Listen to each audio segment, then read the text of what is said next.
Ladies and gentlemen, welcome to another edition of the Pile on the Pylon podcast, where we love football and hate your opinion. My name is Donnie Duran. Sitting on my right side is Austin Frisoko. What's up, what's up? Sitting kind of across from me, kind of diagonally, is Skylar Burkhart. What's up, guys? Missing today will be Richie Bradshaw. He currently has the flu, so my apologies. I know I'm still recovering from getting sick myself, so shout out to him. Tissues with Vicks in them. Those are the way to go, my man. Oh, dude. Highly suggest those. Yes. Highly suggest those.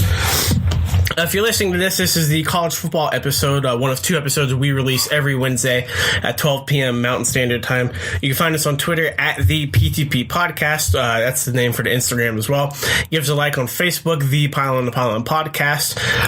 You can also find us on iTunes, the Pile on the Pylon Podcast. Basically anywhere you listen to podcasts where you get your daily dose of football information is where you can find us. We are brought to you by StatementGames.com. Discover the future of fantasy football at StatementGames.com. I actually won the contest for the Super Bowl. I don't know if you boys saw that, but I did. Did I beat Skylar? I don't know. I don't remember. I didn't even check. Skylar, check that while we open this up, so that way we can know live. Oh my gosh. Yeah, check. We are also a proud partner of the Pulse Podcast Network. So, like I said, today's going to be the college football episode. Got a lot of great stuff for us to dive in. First and foremost, we got to talk about the elephant in the room.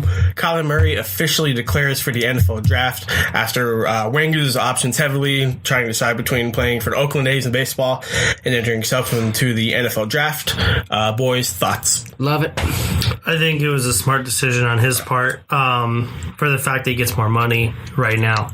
And over the time. I think I have to disagree with you guys. I said right now. Keyword, I said right now.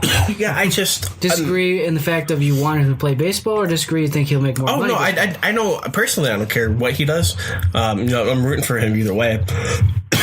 But I actually feel like he could have made more money in baseball. I mean, he already had the $5 million guaranteed if he would have played in baseball. His draft stock, while people are kind of like speculating on that, some people have him going top 10. Some people have him granting out as second round talent. The real question is, can he sustain a career in the NFL based on his frame? And we've talked about that on the show before, where he has a smaller frame than Russell Wilson. Russell Wilson is pretty damn small, but he has muscle definition to him. Mm-hmm. He has somewhat of a frame on him. Yes. Kyler Murray doesn't. And, when, let's say, the Giants, for example, let's say Kyler Murray goes to the Giants, like everybody's speculating. What offensive line is there to protect him? You're facing an NFC Jamon East. Brown. You're facing an NFC East dominant pass rushing division. On top of the other teams he has to play, which guys like what? J.J. Watt, Von Miller. Fletcher Cox. Well, Fletcher Cox is in this division. And the Giants, yeah, he is. Yeah, he's talking about outside. I'm talking about outside. Oh, they're saying in the division. Oh. But my point is that you have these pass rushers that, let's be real, they're going to be getting to you more times than not. Are you going to be able to get up hit after hit from J.J. Watt, from Von Miller, from Khalil Mack? I don't know. I just... The durability concerns me. And not even just like his body in general. Let's look at a baseball player's career and a football player's career. Mm-hmm. I mean, Austin, we played football. Right. Skylar, you played football. Yeah. We both we all three kind of know and understand, hey, like, if we played this for a really long time, some really bad shit can happen to our bodies. No. That's the risk you play whenever you step onto a football field. Had he gone the baseball route, I feel like that would have been a little bit more better for his body. He could have, avoided any potential serious like head trauma damage. All that shit's leaking out from the NFL now. I don't know. I just personally feel like baseball is a better decision. That does not mean I'm rooting against him though. I feel like that's a really common misconception. Yeah, a lot of people are going that route. Yeah, but another thing to think about too is the passing lanes. I mean, Drew Brees even came out at 6 foot, and he has to be on his tippy toes. He's not 6 foot. Yeah, he's not 6 foot. Yes, he is. Drew Brees isn't 6 foot. Look it up. I know it says he's 6 foot. I promise you. But he has to be on his tippy toes to wearing cleats. Yeah, wearing cleats to be able to throw some of these passing lanes with his helmet on. Yeah, with his helmet on. But and Kyler Murray's gonna have a worse of a chance of that. And tall linemen in front of like 6'5", that's going to be hard for him to throw through those lanes. You can't always stay in the pocket forever to wait for those to open up. Big quarterbacks over 6 foot, they have the opportunity to throw over the line and be able to make that. Yeah, and a lot of people want to make the Baker Mayfield comparison just because they both played at Oklahoma under Lincoln Riley. Baker Mayfield, one, had a lot more body definition to him coming out. Baker was also 10 times the passer that Kyler Murray is. And that's not a knock on Kyler Murray, because Baker had a phenomenal arm coming out of college, but we don't see the tight window throws that Kyler has made. Granted, that's because he's played in a great system under Lincoln Riley where he hasn't had to make tight throws like that. He's throwing to open guys, and good for him. But we haven't seen him make consistently darted throws at the NFL level that he's going to have to make. No, and I hear where you're coming from, Donnie, with, baseball will be healthier for him, which there's no indisputable, that's indisputable. Baseball will keep him no head trauma unless he gets beamed in the side of the head by a line drive hit. Which, hey, freaky stuff happens like that in baseball all the time. Yeah, we've seen a baseball hit a bird. Think of all the people that are taken in the top 5, top 10 of the MLB draft, like he was, that don't get even close to sniffing the majors and that major league money until they're 30. Which, if you go by NFL standards, if he's reaching the majors by the age of 30, reaching that $30 million a year type of Major League Baseball deal, which even then only Mike Trout gets, and who's to say he's ever going to be Mike Trout? He's going to definitely make a lot more money, especially because people talk about that $5 million signing bonus. His signing bonus at pick 32 in the NFL draft is $5 million. And he'll get $10 million guaranteed by being the 32nd pick in the NFL draft. Yeah. So he does get a little bit of that money back. According to multiple people on Twitter, he has to return $1.29 million of the $1.5 million signing bonus money that the A's gave him initially last year. Excuse me. So the remaining $3.16 million will be forfeited whenever March 1st comes up. So the A's technically still have his rights if for whatever reason he does decide to come back and play baseball. But excuse me, they're not going to get a compensatory pick for him because he already signed a contract, which I thought was really interesting. Really? Yeah. That will be changed. So that will be changed, definitely. They're kind of screwed with their hands tied behind his back. But baseball is one of those sports to where you can't stop playing it for 4 years, fizzle out in the NFL, then try to go play baseball again. I mean, look what happened to Tim Tebow. Everybody thought Tim Tebow was the next best thing coming out of college. Fizzled out, wanted to go play baseball, and look what happened. Well, couldn't you do the same thing with Michael Jordan and Deion Sanders? Those two guys had very different baseball careers, though. Deion Sanders is highly regarded as the best two-way athlete of all time. Michael Jordan had a very subpar baseball career. Yeah. We'll leave it at that. But no, it's an interesting debate. I just wish he would have came out and listened. We all knew what he was doing. I just find it interesting why formally announce it now rather than going to the combine and listening to what teams are going to say about your draft stock and your draft grade after you interview with them, and then in making that announcement. Because he knows. That's his what I was going to say. Somebody told his agent saying, hey, you formally declare you will be not falling past our pick at whatever pick it was. Yeah. It could be as high as number 1. Yeah, no, we've seen multiple links between Cliff Kingsbury and Kyler Murray. So. Well, and I'll just say this: where there's smoke, there's fire. That is absolutely true. And also, he declares pro day right away too. I think it's March 13th. It's on a Thursday. I think the school declares it though, don't they? Because it's for everybody. Yeah, the school has the pro day. Yeah, but he said he'll be there, and I mean that's big news. Right before the draft, he has a pro day already set. I don't know, because if I'm an NFL team and I'm sitting down with him at the combine, I want to ask him questions about this. What took you so long? If you're going to take this long and make it this big of a decision, how can I trust you to lead my organization? Well, how about this? You have one bad season in the NFL, you get to ditch us and go play baseball? Yeah.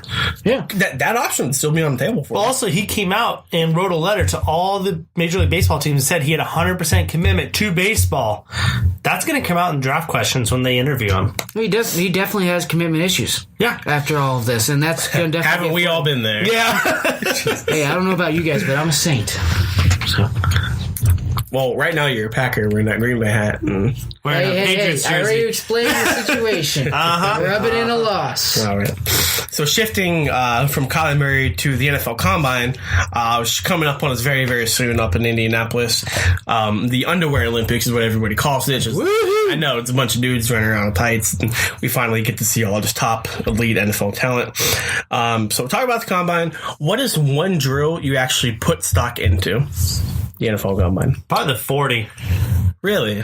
Yeah, really? Why? I put in there because you want to be able to judge what game speed they're going to be, like what speed they're going to be running at. Obviously, game speed can be a little bit higher or lower, but you want to know the fastest player you're getting. You don't want to get the slowest of the bunch because more than not, they're not the most athletic.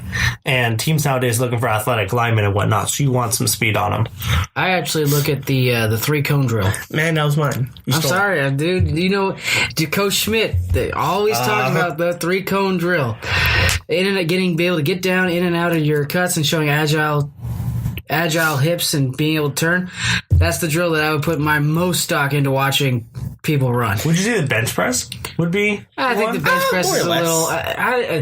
You can easily train your bench press to be super solid and rep 20 to 25 reps, but who's to say that you're a football strong person? But then you see NFL linemen that can barely lift it 10 times and they don't. That's a joke because that is well underneath their body weight. They should easily be able to do that. Yeah. So I think maybe depending on the position for that. Yeah, to see quarterbacks and running backs and wide receivers going out there and doing the bench, it's like.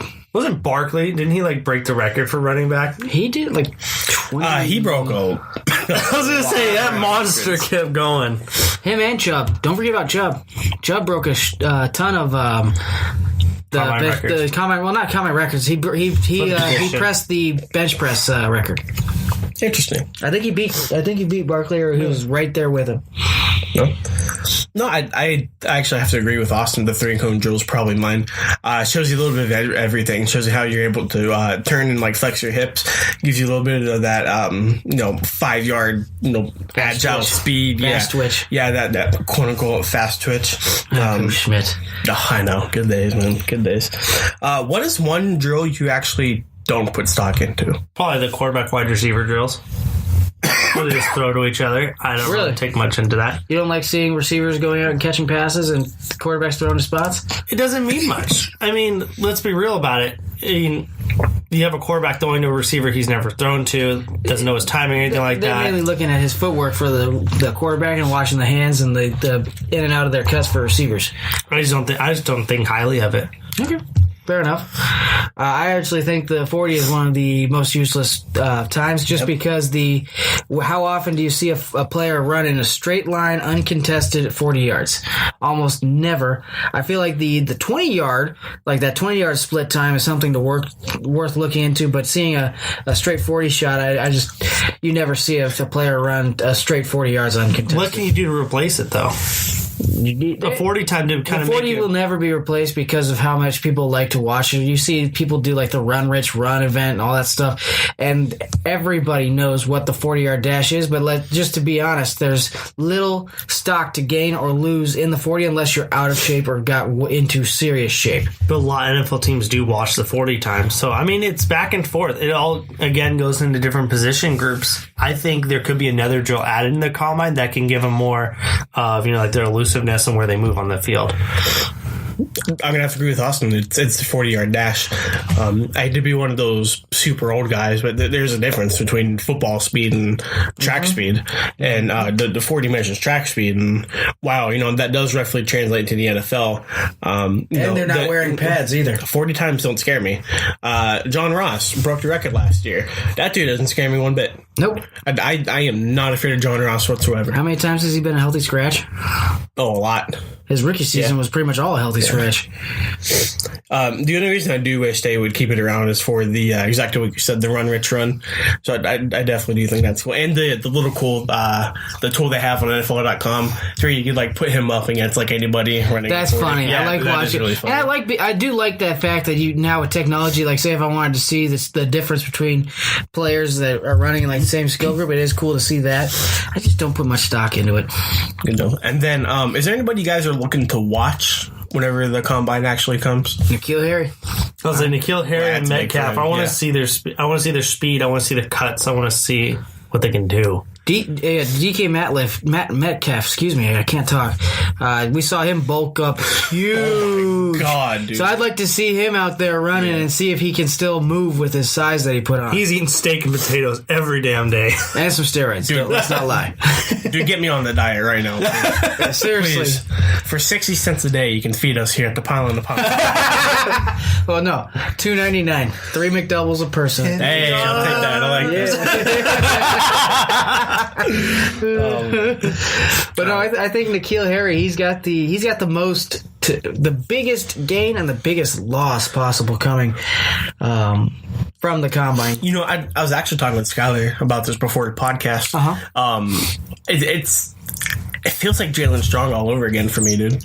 Just a big receiver who just can't separate from defenders. Jalen, though, he didn't have that number one overall receiver prospect going into his junior season. There was a lot of hype around Jalen Strong, man.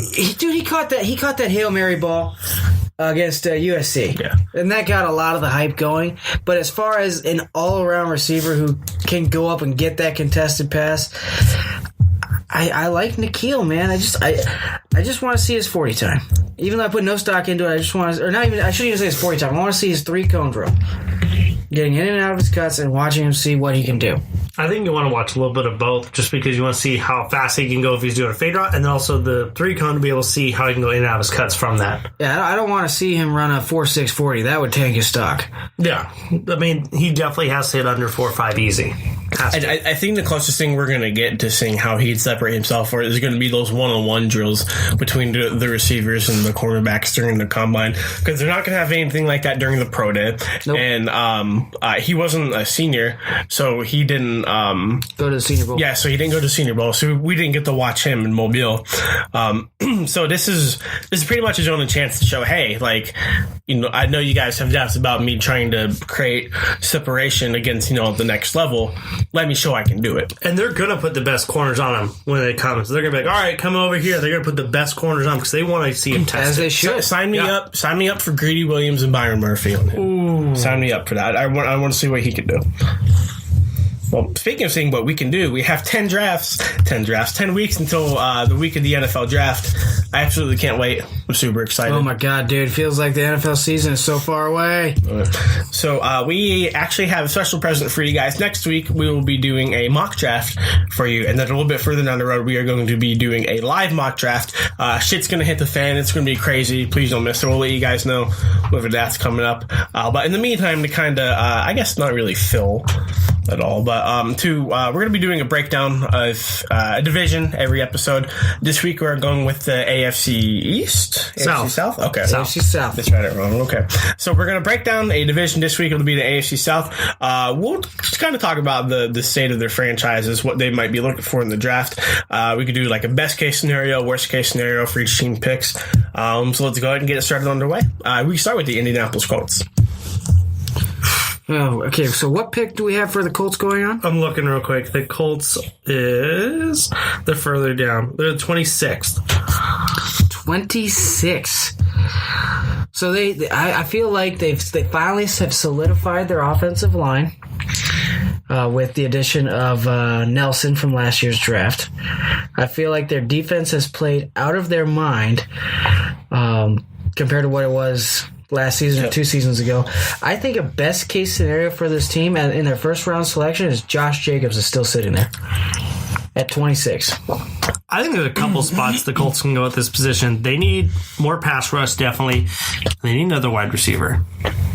Whether who falls to you, let's say N'Keal Harry has an average draft, NFL, what do we call it? I'm losing my combine. Maybe he falls to them, and maybe they take that chance and get someone to pair outside of T.Y. Hilton. I'm not saying it's going to happen, but I mean, if he falls, I don't think the Colts can afford to let him pass. Yeah, so the Colts have definitely been helped by rookies last year. Quentin Nelson, and then Darius Leonard. Yep. Both very big reasons on why both of their squads kind of stepped up and turned around. I do agree with Skyler. I do think pass rush can use a little bit more help. They can always use more help at wide receiver. Give Andrew Luck all the weapons in the world to throw to. Yeah, you have you have tight ends and you have one wide receiver. You need more wide receivers to open up the field. I think best case scenario, sitting at 26, a guy like Austin said, Josh Jacobs would be there. Maybe a guy like DeAndre Baker, the quarterback, is still there for them at 26 as well. Maybe if you want to get another inside linebacker, Mac Wilson from Alabama might be there at 26. So it's really just an interesting spot. We haven't talked about the Colts. Not that they don't have any needs, but there's no glaring holes on this team that's been there in the past, and that's kind of the weird thing. That's the they weird filled issue. a lot in last year's draft. They filled a lot of holes. Yeah.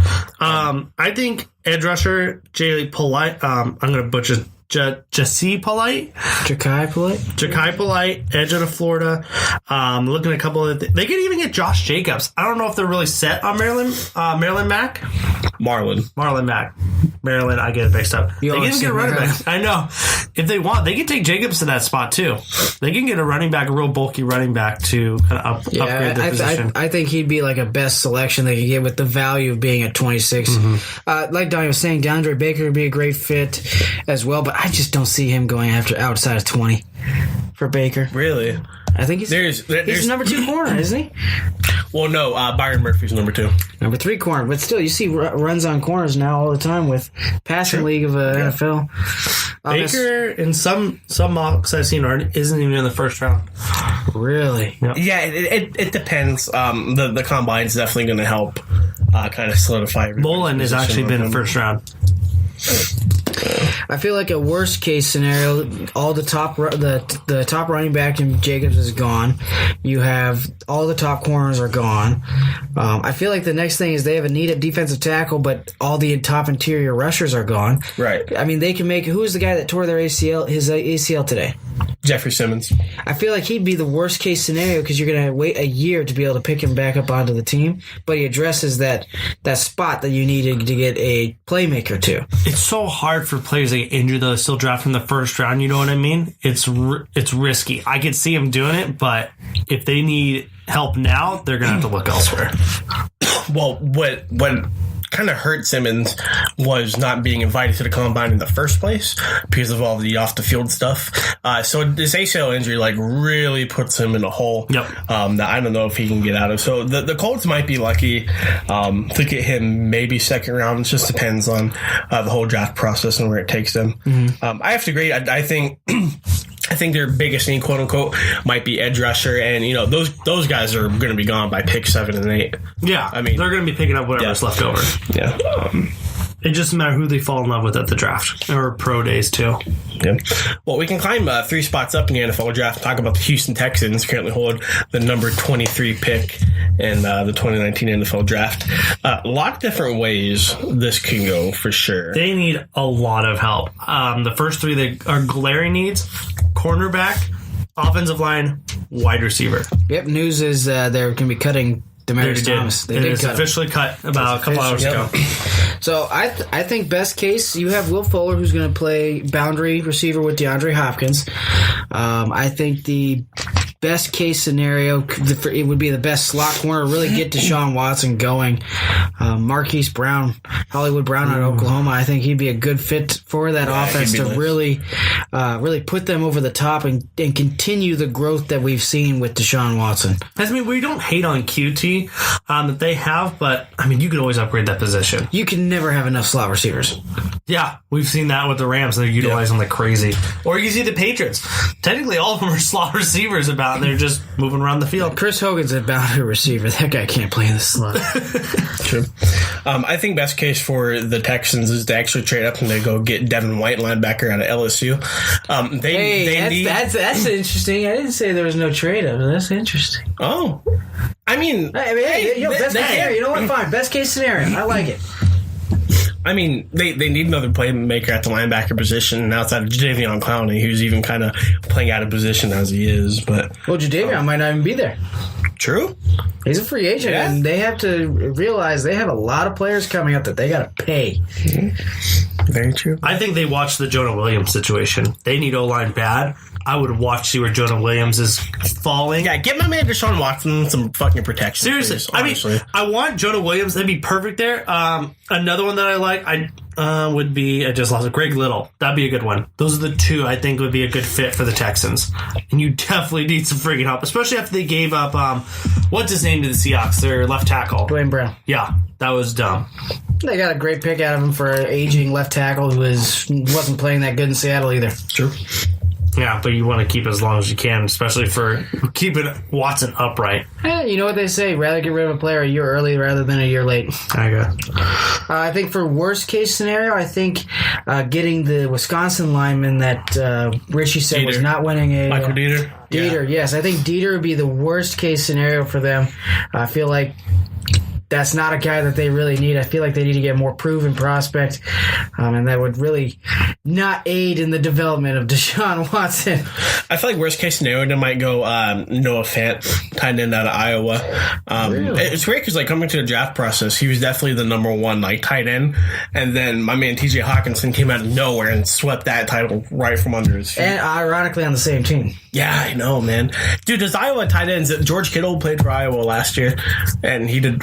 The year before. I feel like there's a few other tight ends that have played for Iowa. There are, yeah. I can't think of them off the top of my head, but either TJ Hawkinson or DK Metcalf. I feel like with the departure of Demaryius Thomas, they might feel hard pressed to take a receiver early. And, there's still a lot of concerns about DK with his neck, even though he's been cleared for full contact. Oh, that man looks like he could take contact. Hey, that's my white ball. I was like, draft me. I'm fine. Hey, dude, wait, we're hyping him up. I hope he's healthy. But if that man gets hit on the neck wrong, it's game over. Just like Peyton Manning after his neck surgery. Worst case scenario for the Texans is getting the lower end of the corners. I think at that position. They also might reach on corners as well. They honestly might have to take a guy like Trayvon Mullen at number 23. Mm-hmm. I mean, they need any help they can get, even if they have to stretch for it. If best case scenario, like you said, trade up for it and get someone you really love. All right, well, moving up the draft board a little bit, the Jacksonville Jaguars, from the number 7 pick. I think we can all agree on best case scenario here. It's a quarterback. But Kyler Murray is the best case for them. I think best case is Dwayne Haskins if he falls. I think that'd be best case. I'm not sold on Dwayne. See, I'm not either, but I think that's their best case, is getting Haskins to fall that far. It's like if the Giants don't buy on him and he falls them, or say if they trade up because they love him that much, that is their best case scenario. Well, what will be interesting is because the Giants and Jaguars pick back-to-back, if the Giants are going to be complacent and kind of want to stay there and roll the dice, or if the Jaguars are going to jump up into the top 5 to try to get a quarterback they want. We could Who picks 5? Who picks number 5? The Buccaneers. The Buccaneers. You could easily see Jacksonville jumping New York if they get... Oh, no, if I'm the Buccaneers, I'm listening to all calls from the Jaguars and Giants. You know what I'm doing? Drop down a couple picks and get draft capital. Listen to this. If I'm the Raiders, I'm trying to slip the Jacksonville jump ahead of New York and get more draft picks in that first round again. Well, apparently Oakland might be in the QB market too. I just don't see them. They have so much needs. I would try to bait Jacksonville into trading up to number 4, get more picks, and then keep addressing more needs for Oakland. That would be the best case scenario for them. But let's get back to Jacksonville. It's got to be a quarterback, like you said. Yeah, quarterback is best case scenario. Whether or not you think that's Kyler Murray or Dwayne Haskins is something we could actually talk about. Or Drew Lock. We have been fed some information whenever myself and Richie were in Mobile that Drew Lock will not get past number 10. This gentleman said, book it, write it down. Drew Lock is not getting past the Denver Broncos number 10. So do with that what you will. Worst case scenario. I think worst case scenario is New York trades up for Murray, Denver trades up for Locke, and somebody else trades up for Haskins, and they're stuck with Daniel Jones. Ooh, that'd be crazy. That'd be Blake Bortles 2.0 for them.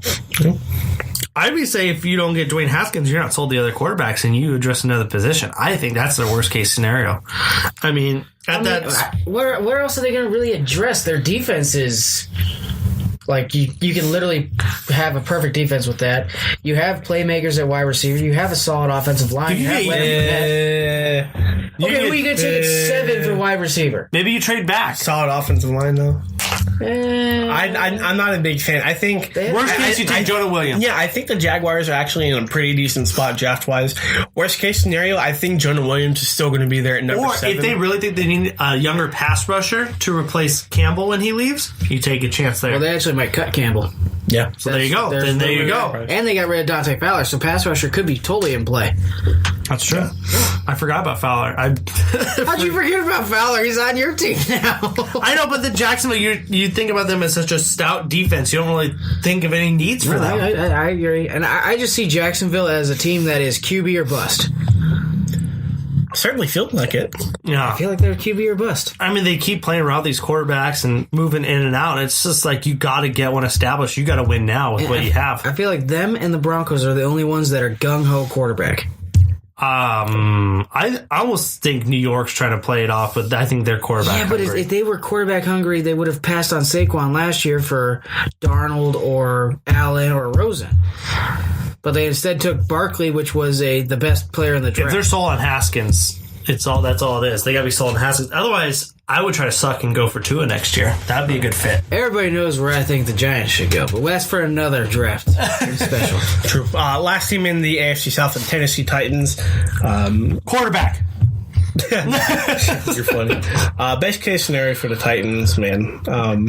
Where are they picking? Quarterback's good, 19? running back's good. You could potentially add another receiver if you wanted, but I feel like there's other needs you can address.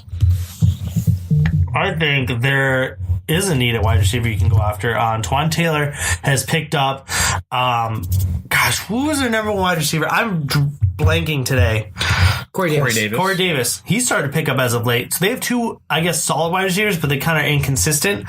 Corey Davis was also the number 5 pick 2 years ago. That's true. They put a lot of draft capital into that guy. Injury really set him back. So you could go wide receiver if you really were sold at that spot.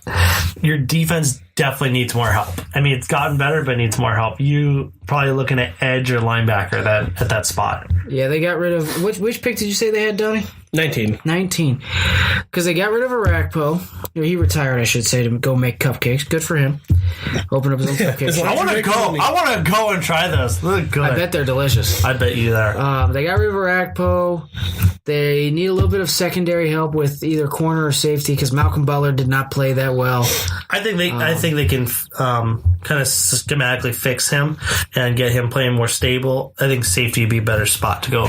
But at the end of the day, I'm just like, you have a quarterback who you are very iffy on that is also very inconsistent. They believe in Derrick Henry, especially after what happened at the end of the season. They have slap in the face for fantasy owners. Not me. I think wide receiver is best case scenario for them. Get him another boundary wide receiver. A guy like N'Keal Harry, I think, would be a perfect situation for them. Best case scenario, Montez Sweat's there. Montez Sweat ain't getting past 12. Yeah, but Montez Sweat is not getting past 12. I think that's your best case, though. You get an edge rusher It like is that. best case scenario. Yeah, they can trade out. Worst case scenario. Noah Fant. They go after a tight end Yeah. to Delaney Walker. So either him or TJ Hawkinson. I don't think they can go tight end in the first round. Delaney Walker had a gruesome ankle injury. But he looks fine. I know, but you think about it. Delaney Walker's also in his 30s. You have to think about it. Do I need to get Dude's another also weapon? hurt every other year. Yep, and do I need to get a weapon for Mariota? So I feel like that's the worst case scenario is going after a tight end that is going to be splitting reps with Walker, or they're going to be cutting Delaney, and then he'll be the full-time tight end. Worst case scenario, you stretch for a safety like Deontay Thompson, maybe at that spot. Maybe it's a little too high for him. I feel like Deontay is supposed to go in that range, though. Yeah. I feel like top 15 is too much for him. Maybe you trade back if you're not sold on anyone. I feel like you want to get an edge rusher safety at that spot with the talent there. You're going to try and get the just the latter end of the edge rushers. Okay. Yeah. All right, gentlemen. Well, that was pretty darn fun draft episode. It was. There's a lot of scenarios. We can run through scenarios all day. Well, let us know in the comments who you guys think would be perfect situations if you guys are diehard Colts fan, Tennessee Titans fan, Jaguars fans, and Texans fans. Let us know. And who's somebody you want your team to avoid, like the plague? Ooh, yeah. Yeah, sound off. Yeah, well, like we said, you can find us on Facebook, The Pylon Podcast. Hit us up on Twitter and Instagram at The PTP Podcast. Hit us up on Gmail for any questions, comments, concerns, ideas, suggestions. ThePTPpodcast@gmail.com. Next week is our big mock draft episode that we're going to be doing, so we're really excited to get that out to you guys. If you've already listened to the NFL episode, congratulations. You now have free time on your hands. It's Valentine's Day week, so go spend some time with your boo. If you haven't listened to the NFL/AAF episode, professional. Yep, it's a professional episode. Go ahead, turn the disc to side number 2. Side B. Yeah, or the cassette, I don't really know. But until next time, my name is Donnie Duran. Austin Frizelko. Skylar Burkhart. And this has been The Pylon Podcast.